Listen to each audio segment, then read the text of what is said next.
Olá, seja bem-vindo a esse vídeo e a esse canal. Meu nome é André Tarifa e se você clicou no play aí é porque você quer saber um pouco mais sobre a doutrina espírita. E através deste livro aqui, O que é o Espiritismo de Allan Kardec. Esse aqui é o 66º vídeo. Até agora foram 65 vídeos para falar de um livrinho desse tamanho. Olha isso aqui, ó, a palma da minha mão e olha a finurinha dele. Estamos terminando. Provavelmente vou terminar aí depois do 70º vídeo. Mas olha quanta riqueza, quanto material, quanto se pode refletir, o quanto se pode aprender com essa doutrina. Quanto conhecimento ela traz. E imagina estudar outras tantas obras da codificação, livro dos Espíritos, Evangelho, livro dos Médiuns e por aí vai. Então, que oportunidade fantástica que eu, agora no finzinho do projeto, posso dizer que estou vivendo, estudando esse livro e compartilhando com quem quiser aprender junto comigo. Não sou professor de nada, não conheço nada, leio, reflito, aprendo e compartilho com quem quiser aprender junto. Estamos no último capítulo, no penúltimo assunto, que é o homem durante a vida terrena. Então tá lá, solução de alguns problemas pela doutrina espírita, o homem durante a vida terrena. E hoje encerraremos essa parte, o homem durante a vida terrena. Faltam 4 questões, da questão 140 a 143. Essas questões, como vocês vão ver aqui comigo, elas permeiam muito a questão científica no quesito raças, né? O que é Kardec em algumas questões vai tratar de diferentes raças, raças mais desenvolvidas, mais evoluídas, menos evoluídas. E hoje nós temos um pouco de diferença sobre esse tipo de terminologia. Eu conheço pouco sobre o assunto, mas quero compartilhar com você o seguinte: a maneira como Kardec enxergava as diferentes raças e o seu grau de evolução é condizente com o que a ciência explicava na época, tá bom? Então nós vamos falar aqui de raças selvagens, os silvícolas, etc e tal. E hoje nós aqui, a ciência hoje aqui trata a raça como uma coisa só, a raça humana.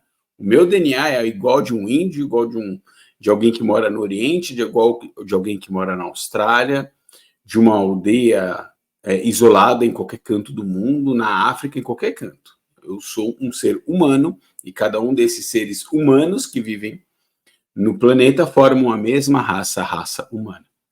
Então, eu quero muito precisei e desejei fazer esse preâmbulo, porque algumas questões da forma como são tratadas aqui faz com que pessoas nos dias de hoje falem que Kardec é racista, que essa doutrina é assim, que essa doutrina é assado, e eu preciso dizer isso. E sem procuração, vou defender Kardec, porque Kardec sempre disse que se a ciência evoluir, se a ciência contradizer algo que estava até ali estabelecido, que nós seguíssemos a ciência. Então, hoje nós vamos mudar um pouco o enfoque dessa questão raça, mas a sua essência de cada uma dessas questões aqui, vocês vão acompanhar comigo, são 4, não mudam nada. Serve para várias outras questões e exemplos nos dias de hoje, tá bom? 4 minutos de vídeo, nem entramos nas questões, né? Então vamos lá. 140. Não será admissível, segundo pensam algumas pessoas, que a alma, não encarnando mais que uma vez, faça o seu progresso no estado de espírito ou em outras esferas? Resposta. Esta proposição seria admissível se todos os habitantes da Terra se achassem no mesmo nível moral e intelectual, caso em que se poderia dizer ser a Terra destinada a determinado grau. Ora, quantas vezes temos diante de nós a prova do contrário? Com efeito, não é compreensível que o selvagem não pudesse conseguir civilizar-se aqui na Terra, quando vemos almas mais adiantadas encarnadas ao lado dele. Do que resulta a possibilidade da pluralidade das existências demonstrada por exemplos que temos à vista. Se fosse de outro modo, seria preciso explicar, primeiro, por que só a Terra teria o monopólio das encarnações. Segundo, por que, tendo esse monopólio, nela se apresentam almas encarnadas em todos os graus. Muito bem, pergunta e resposta 140. Vou reler a pergunta aqui, olha. Não será admissível, segundo pensam algumas pessoas, que a alma, não encarnando mais que uma vez, faça o seu progresso no estado de espírito ou em outras esferas? E aí Kardec começa falando o seguinte: dentro desse raciocínio, você teria que admitir, primeiro, que todos os habitantes da Terra estariam exatamente no mesmo grau de evolução. Então você vem, encarna uma vez só e, atingido esse fim da vida, vamos dizer assim, né? Terminou a vida, você atingiu aquele estágio novo de evolução, aí sim você vai continuar evoluindo ou no plano espiritual ou numa outra esfera. E Kardec fala assim, olha, de cara, você observando os residentes deste planeta, é possível se perceber a diferença dos graus de evolução. São muito diferentes. Eu, particularmente, acho que nós temos 8 bilhões de graus diferentes, e cada ser é um ser. Cada ser é um universo em si mesmo. Então, dentro do mesmo planeta, nós temos diferentes escalas de evolução. E aí ele vem para uma das questões de raça que eu comentei no começo. Ele fala que, do ponto de vista, para quem acredita na teoria da pergunta, se você olha um selvagem, que do ponto de vista de Kardec era uma raça inferior, e olhasse alguém já mais evoluído, e aí ele se referia a alguém da civilização, era injusto você, primeiro, achar que os dois estão no mesmo grau, segundo, que não teriam as mesmas oportunidades de evolução diante da lei divina. Então, essa é a colocação que Kardec faz. Então, lógico, na Terra nós temos diferentes graus de pessoas, de evolução, né? De pessoas com evolução em diferentes graus diferentes, muitos. A paleta é enorme. Não dá para classificar, temos 10 tipos de espíritos no planeta Terra. Não. Temos 100 tipos de evolução diferente? Não, tem muito mais. É tênue. Eu gostei muito de uma comparação que eu vi outro dia, falando que, assim, que é como se fosse o arco-íris. Nós, grosseiramente, desenhamos o arco-íris com 7 cores. Mas a mudança de uma cor para outra apresenta toda uma paleta de cores diferentes. Tem uma transição entre uma cor e outra. Então, cada uma dessas transições, cada uma dessas pequenas diferenciações que vão fazendo entre uma e outra, já é uma cor diferente. A mesma coisa é aqui na Terra. Dentro do meu lar, existem 3 seres humanos vivendo, tem 3 graus de evolução diferentes ali. Aqui no meu ambiente de trabalho, a mesma coisa. Dentro da casa espírita que eu frequento, a mesma coisa. No grau mais amplo da minha família, a mesma coisa. Somos próximos, nos aproximamos por similaridade, por simpatia, por necessidade, antipatias, que agora se ajustam? Não importa, mas cada um está no seu caminho, cada um está na sua trilha, cada um está no seu momento.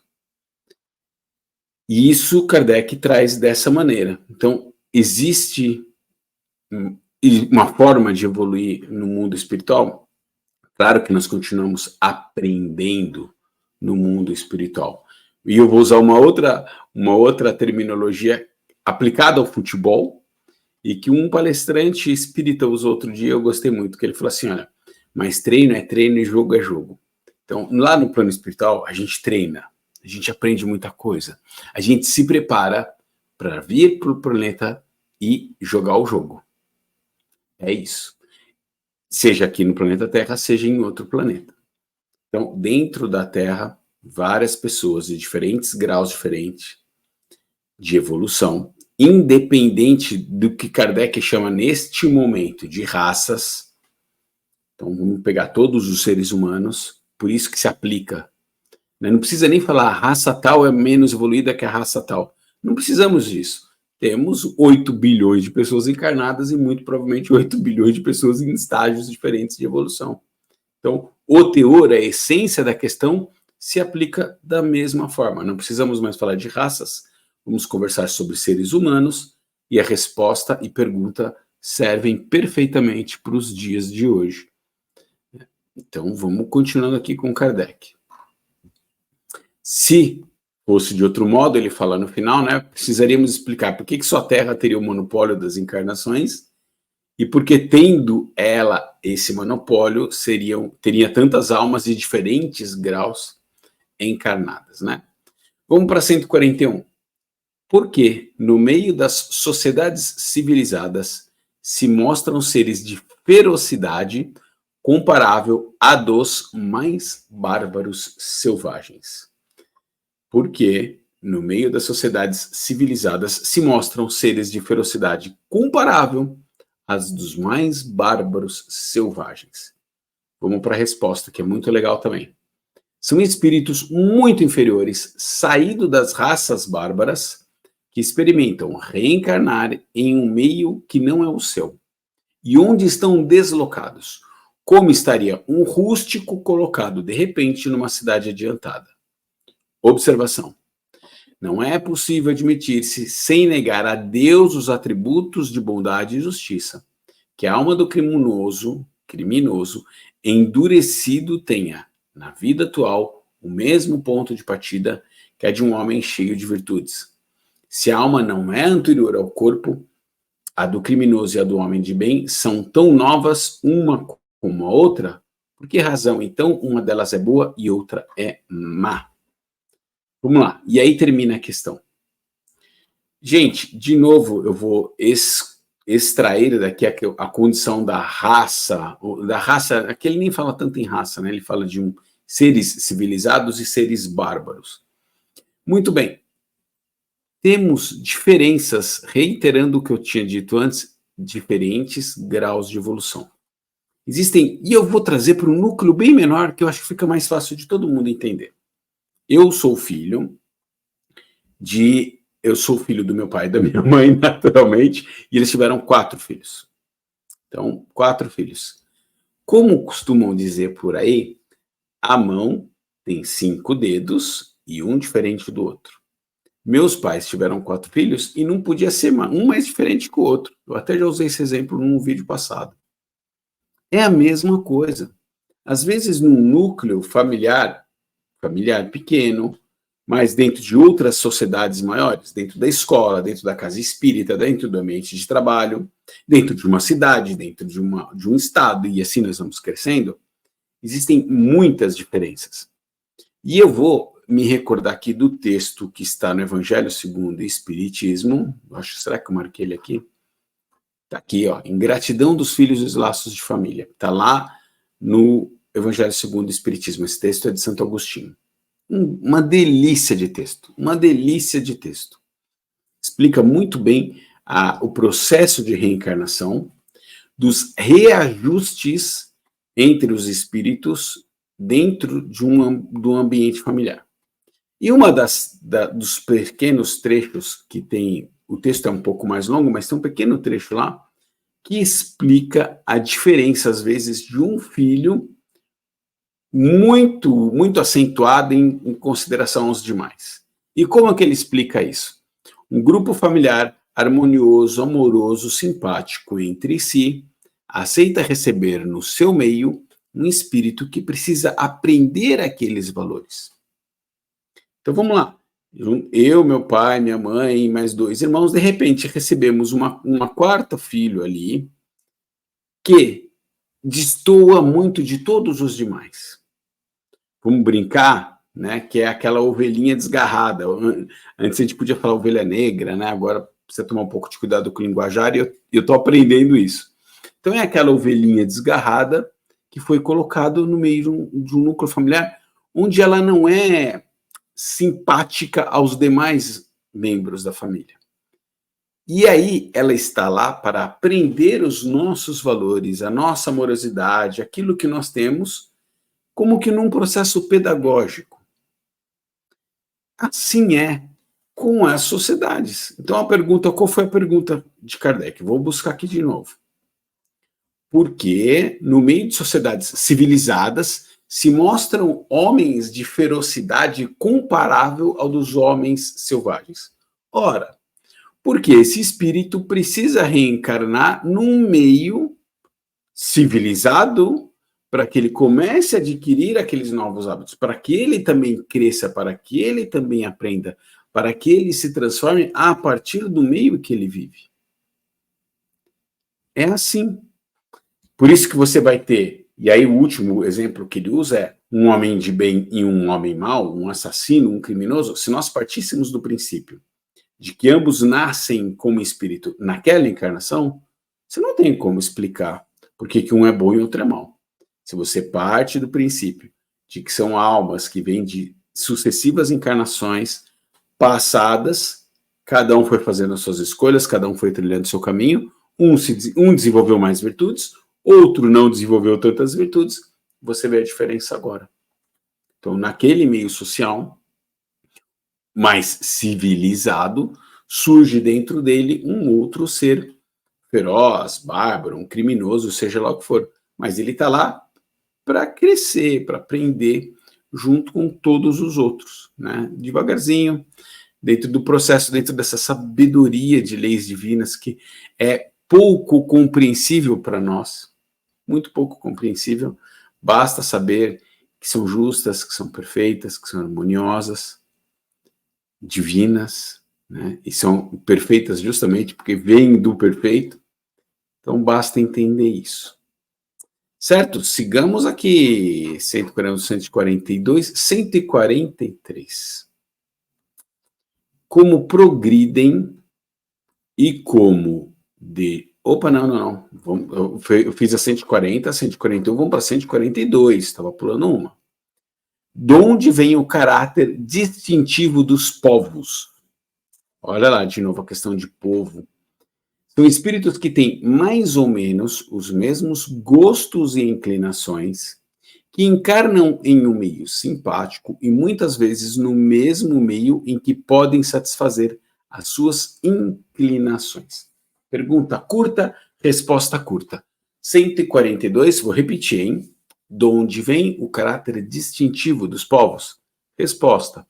São espíritos que têm mais ou menos os mesmos gostos e inclinações, que encarnam em um meio simpático e muitas vezes no mesmo meio em que podem satisfazer as suas inclinações. Vou fazer a mesma coisa que eu fiz na questão anterior. Vou tirar do povo e vou trazer para o núcleo familiar. Se na questão anterior nós falamos da ovelhinha desgarrada, que é aquela diferente do meio social em que vive, agora ele fala do contrário. Por que um determinado grupamento de pessoas, e aí ele fala em povos, então, que moram em determinada região, no determinado país, eles se encontram mais ou menos por similaridade. Eles têm sintonia de pensamento, sintonia de vontade. Encontrarão ali naquele meio o ambiente ideal, inclusive para suas preferências pessoais. Não é a mesma coisa no núcleo familiar? Eu, para encarnar nessa tarefa aqui, eu devo ter falado assim, olha, galera, eu preciso encontrar tal espírito no meu núcleo familiar. Então, provavelmente lá está lá meu pai, minha mãe, meu irmão. Vou precisar encontrar amigos que eu já tenho do passado. Eu preciso reencontrá-los lá. Para quê? Para que eu ganhe força. Para que eu ganhe apoio, suporte nas minhas tarefas pessoais. Eu sou um espírita. Então é bem provável que eu tenha falado assim, eu preciso nascer inclusive lá no Brasil, porque é lá que o espiritismo encontrou um terreno para crescer, encontrou um terreno para se evoluir, para se expandir. Então veja bem, eu achei aqui, no meu núcleo familiar, no meu círculo de amigos, nas diversos núcleos que eu frequento, escola, trabalho, casas espíritas, amizades, o ambiente ideal para que eu me encarnasse, eu, André, reencarnasse. Então é isso que Kardec explica aqui nessa questão. Os povos têm mais ou menos a mesma similaridade. O brasileiro, a gente não fala assim, o brasileiro é alegre, o brasileiro é mais descontraído, o brasileiro é assim, o brasileiro é assado. É uma característica coletiva, porque a maioria dos espíritos que aqui estão, assim estão, né? Então tem uma sintonia aí. Ao mesmo tempo que nós somos solidários também, muitas vezes, e tem gente que é totalmente, né, mora aqui, mas odeia o Brasil. Fala, nossa, eu não aguento isso aqui, se eu pudesse eu ia morar fora. Aliás, tem muita gente indo morar fora. Se eu pudesse eu ia morar fora, eu não aguento essa terra, eu não aguento calor, eu não aguento corrupção, eu não aguento não sei o quê, né? Entendamos isso. Numa coletividade existe uma similaridade de pensamento, de sintonia, de gostos, e a gente vai para lá, porque lá a gente se sente bem. Certo? Vamos para a última, então. Última questão, vou até voltar para o tema, hein, lá atrás. Última solução para o homem durante a vida terrena está na questão 143, longa, é a maior de todas. Então vamos lá. Opa, corri demais aqui. Como progridem e como degeneram os povos? Pergunta curtinha. Vamos lá para Kardec. Se a alma é criada juntamente com o corpo, as dos homens de hoje são tão novas, tão primitivas como a dos homens da Idade Média. E desde então, pergunta-se por que têm elas costumes mais brandos e inteligência mais desenvolvida. Se na morte do corpo a alma deixa definitivamente a terra, pergunta-se ainda qual seria o fruto do trabalho feito para melhoramento de um povo, se esse tivesse de ser recomeçado com as almas novas que diariamente chegam. Kardec devolve a pergunta com uma outra pergunta, muito maior, com todo um raciocínio nela. Mas vamos continuar o texto e depois vamos falar de uma vez só. Os espíritos encarnam em um meio simpático e em relação com o grau de seu adiantamento. Um chinês, por exemplo, que progredisse suficientemente e não encontrasse mais na sua raça um meio correspondente ao grau que atingiu, encarnará entre um povo mais adiantado. À medida que uma geração dá um passo para frente, atrai por simpatia espíritos mais avançados, os quais são, talvez, os mesmos que já haviam vivido no mesmo país e que, por seu progresso, dele se tinham afastado. É assim que, passo a passo, uma nação avança.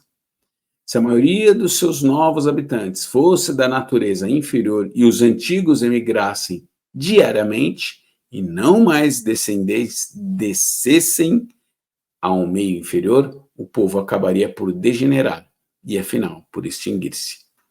Aí vem uma observação que nos remete a outras tantas questões do Livro dos Espíritos, Revista Espírita e etc. E eu não vou entrar nelas porque está tudo aqui no texto, tá bom, gente? Clica aqui embaixo no Kardecpedia e no final tem essas observações. São notas, como se fossem notas remetendo a outras questões que tratam do mesmo tema. Muitas questões, por isso que não dá para eu ir lá dar uma passeada, porque senão a coisa vai longe. Mas eu queria trazer essa questão, porque, repito, a questão da raça e do progresso coletivo do jeito que Kardec colocou aqui. E eu vou refletir com vocês do jeito que eu entendi. E é bem possível que algum de vocês que assista esse vídeo ou que leia o texto entenda de algo diferente, de maneira diferente. Então, o primeiro exemplo que eu vou trazer, ele fala aqui de uma natureza coletiva, então ele fala, ela até, no meu ponto de vista, ele até tratou aqui o povo chinês como um povo um pouco atrasado. À época, o que sabia Kardec? Residente na França, morando na Europa, do povo chinês? Muito pouca coisa, principalmente naquela época. Então, de repente, na concepção dele, era um povo que evoluiria até um dia um espírito daquele poder encarnar na Europa. E na Europa, onde ele encarnaria? Ele encarnaria num outro grupo de chineses que teria evoluído tal por causa da sintonia. Muito bem, então eu vou trazer para vocês aqui questões para reflexão em cima dessa questão. Não faz muito tempo, e eu quero reforçar a questão do ponto de vista científico, moral, religioso daquela época. Eu assisti, aliás, um filme que eu adoro, um filme que chama Amistad. É um filme que fala sobre o processo de escravos, né, da escravidão nos Estados Unidos, uma questão de navio negreiro, aquela coisa toda, uma história que nós vivemos, infelizmente, de monte aqui no Brasil. Num determinado momento, na discussão da abolição, possível abolição ou não da escravatura ali, apresenta-se num tribunal, num julgamento, um líder religioso, que eu imagino que fosse um anglicano, porque a religião preponderante lá naquela época eram os protestantes anglicanos. Imagino. E sabe o que o líder religioso fala no julgamento? Que a escravidão se justificava naquela época porque os negros não tinham alma. Então, e eu quis trazer esse exemplo para cá, gente, por quê? Porque era o ponto de vista da questão racial naquele momento histórico. Então, lá na década de 1800, no século de 1800 a 1900, muito se discutiu quem tem alma, quem não tem alma, se o negro tinha, se o negro não tinha. O processo de escravidão é muito mais antigo do que o que nós conhecemos do ponto de vista mais recente dos negros. O processo de escravidão sempre existiu na história do mundo. Aliás, a origem da palavra escravo vem de eslavo, que são uns branquelão, uns branquelões europeus que eram escravos ali, nossa, milênios antes. Milênios antes. Então, a questão de discutir se um ser humano era mais ou menos evoluído, se ele era um filho de Deus, se ele tinha ou não tinha alma, porque a questão que se discutiu na amistade através da entidade religiosa era o negro sequer era filho de Deus, porque ele não tinha alma. Então, essa questão de discussão de raça, e do ponto de vista científico, a época também tinha disso. Também tinha disso. Então, eu quis trazer esse exemplo para fazer uma reflexão sobre isso. Martin Luther King e a luta pelos direitos civis. Vamos passar a escravidão. Vamos voltar para o século passado, 1950, 1960, Estados Unidos, principalmente no sul dos Estados Unidos. Precisou de muita luta, muita briga, muito protesto, muito movimento, para que os negros passassem a ter direito a acesso a direitos civis comuns, que pudesse frequentar o mesmo lugar que os brancos. Agora, século passado, segunda metade do século. Não tem 100 anos essa história, tem uns 70, 60. Martin Luther King, que foi lá para a Índia, estudou a não violência que Gandhi pregava e veio para os Estados Unidos, e aqui, através dos movimentos, pregou um movimento de não violência. Acabou morrendo do mesmo jeito que Gandhi morreu, através da violência.